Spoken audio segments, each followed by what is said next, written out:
बिस्मिल्लाहिर्रहमानिर्रहीम। Welcome to my YouTube channel. सबसे पहली इबादत यह है कि इंसान मुसीबत में सब्र करके अल्लाह ताला की तरफ से मदद का मुंतज़िर रहे।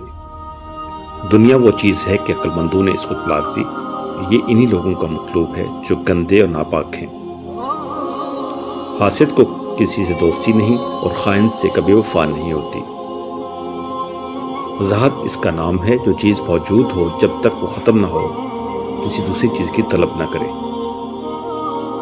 अल्लाह ताला की इबादत में मशगूल होना बड़ी मुफीद तजारत और इसकी रहमत का तलबगार रहना अल्लाह ताला की कामयाबी।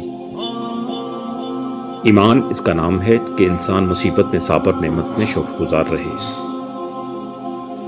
कमीना नफ्स कमीनापन की बातों से खाली नहीं होता। अक्लमंद की आदत है कि वो जरूरत या दलील के बगैर बात नहीं करता। आदत पर गालिब आना कमाल की फजीलत है।